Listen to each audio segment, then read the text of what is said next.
Hello girls, हमने lesson number 10 moral science का पढ़ा था कंपनी डज मैटर। वो मैंने आपको थोड़ा सा समझाया था। अब बाकी का पार्ट्स मैं आपको फिर से बताती हूँ। तो बेटा, हमने पढ़ा था कि एक पैरेट कैचर था, उसका नाम रामू था और वो वाराणसी किंगडम में रहता था और वो अपने दो पैरेट को सेल कर रहा था जो कि ट्विंस थे। और वो दोनों पैरेट जो ट्विंस थे वो उनको दोनों को एक साथ सेल करना चाहता था, पर उसने थीफ वो बेच नहीं पाया। कोई लेने भी आया था, वो सिंगल पैरेट लेना चाहता था पर उसने मर्चेंट को नहीं सेल किया।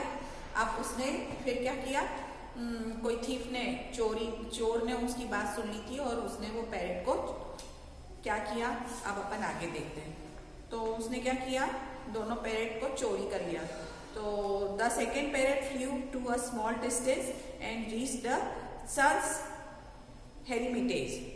एक तोता तो उड़ के चला गया, पिंजरा खोल दिया तो उड़ के चला गया। तो दूसरा वाला पैरेट कहाँ, एक संत के पास पहुंच गया।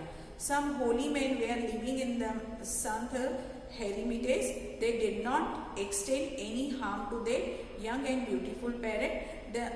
That young parrot started living over there. तो वहां पर कुछ अच्छे लोग, जेंटलमैन, जो दूसरों को परेशान नहीं करना चाहते थे, उन्होंने उस तोते को बिल्कुल भी हार्म नहीं किया, परेशान नहीं किया, नुकसान नहीं पहुंचाया। और बेटा वो पैरेट वहीं रहने लगा।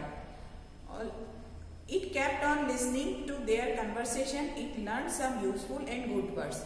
वो जो कन्वर्सेशन, जो वहां पर जो लोग आते थे उनसे जो बातें करते थे उनके बारे में वो सुनता और कुछ अच्छी बातें उस तोते ने सीख ली थी।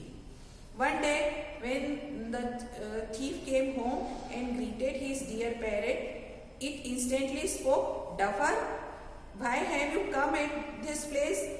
I will split you apart." तो एक दिन वो थीफ, चोर, अपने घर पहुंचा तो उसने अपने तोते को ग्रीट किया, अभिवादन किया। तो वो तोते ने क्या बोला उसको, "डफर, तुम आ गए, अब मैं तुम्हारी थूकता हूं।" The thief was badly shocked by this time. The parrot had begun to abuse everyone. तो वो जो थीफ था वो बहुत शॉक्ड हुआ, उसको बहुत फील हुआ, उसको बुरा लगा कि ये कैसे बात कर रहा है और वो गालियां भी देने लगा। After some day the thief was going thought the son's hermitage where she's second parrot was living. By seeing the thief, it instantly identified him. It greeted him, "Welcome, welcome. We have a variety of good fruits in this beautiful forest."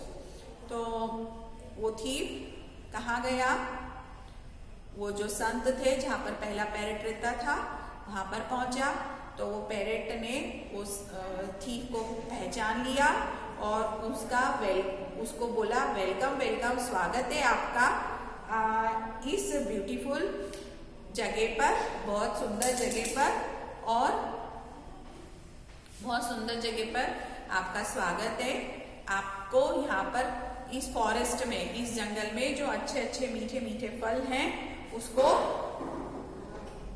आपको जो पसंद हो आप ले सकते हैं." The thief instant identified that it was one of his own parrots. He felt ashamed at what he had taught to his parrot. He instantly went to his home and bought the second parrot. उसको बहुत feel हुआ, अपने घर गया वो और वो पहचान गया कि ये तो वही तोता है जिसको मैंने उड़ा दिया था, एक को उड़ा दिया था और ये वही तोता है। उसको बहुत बुरा लगा और फिर क्या, ही handed it over the Holi Sant and said. उसने क्या किया, फिर वो अपने घर जाके, जो उसके घर में जो तोता था, उसने वो तोते को भी वो संत के पास हैंड ओवर कर दिया, मतलब उनको दे दिया। I have felt that I have done serious wrong, not only to the society but also to these parrots. उसने बोला कि मैं गलत हूँ, मैंने अपनी सोसाइटी के साथ भी, जहाँ मैं रहता हूँ उसको सोसाइटी बोलते हैं, उनके साथ भी मैंने गलत किया है, जो कि, और साथ ही मैंने इस तोते के साथ भी बहुत गलत किया है।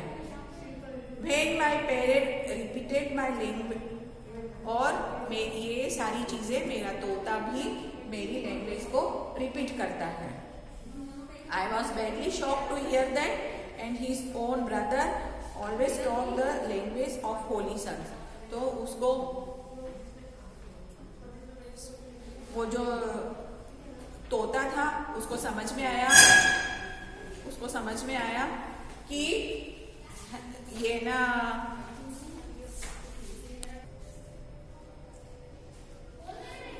तो वो तोता, पहला वाला तोता अपने भाई को पहचान जाता है और वो उससे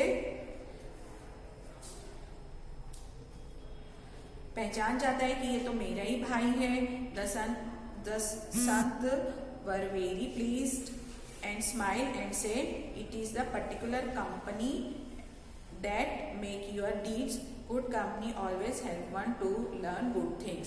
तो वो हंसते हैं, जो संत होते हैं, जो साधु होते हैं, वो हंसते हैं और बोलते हैं ये सारा जो मैटर करता है. मैंने लेसन में आपको बोला था कि हम किस तरह से बोलते हैं, किन लोगों के बीच में रहते हैं, हमको कौन सा माहौल मिलता है, वो सारी चीजें बहुत मायने रखती हैं. आप यदि अच्छी जगह, अच्छे लोगों के बीच में रहते हो तो आप अच्छा बोलते हो, अच्छा सुनते हो, अच्छा पढ़ते हो, अच्छा समझते हो. If you don't dare to change today, tomorrow your kids would identify, speak like this. यदि हम अपने आप में चेंज नहीं करेंगे तो आपके बच्चे भी आपकी तरह ही व्यवहार करेंगे. The thief felt very guilt and took oath to change his nature and himself. फिर वो जो thief था उसको बहुत बुरा लगता है. उसने ओथ ली, शपथ ली कि मैं अपना नेचर चेंज करूंगा, मैं अपना व्यवहार चेंज करूंगा, मैं अच्छे से बात करूंगा, मैं कोई गंदी बात नहीं करूंगा. तो ये उसने डिसाइड किया. तो this is the all about the story of company does matter. जैसे कि बच्चों ये हमारा मोरल साइंस है. मोरल साइंस में हमको बहुत सारी चीजें सीखने को, देखने को, समझने को मिलती है. तो ये this is not the part of education, ये पार्ट ऑफ लाइफ है बेटा. जैसे आप यदि टीवी देख रहे हैं तो कौन बनेगा करोड़पति में अभी चाइल्ड स्पेशल आ रहा है, स्टूडेंट स्पेशल आ रहा है. आपने देखा होगा ना, 12 साल के बच्चे, 11 साल के बच्चे, 13 साल के बच्चे कितना सोचते हैं. उनको कार के नाम, उनको स्टार्टअप के बारे में, उनको पब्लिक फंडिंग के बारे में कितना नॉलेज है. तो बेटा वो भी आप सबकी ही एज के हैं. जब इतने छोटे छोटे बच्चे इतना अच्छा कर सकते हैं, इतना सोच सकते हैं, और वो भी हमारे जैसे ही फैमिली बैकग्राउंड के, उनके पास भी कोई स्पेशल फैसिलिटी नहीं है, वो भी गांव में रहते हैं और सोचते हैं कि स्कूल खुले, हम पढ़े, हम IAS ऑफिसर बने. तो आप भी ऐसा सोच सकते हो. और एक भी बच्चों ने मुझे प्रोजेक्ट अभी तक सेंड नहीं किया है, तो आप लोग प्रोजेक्ट भी सेंड कीजिए.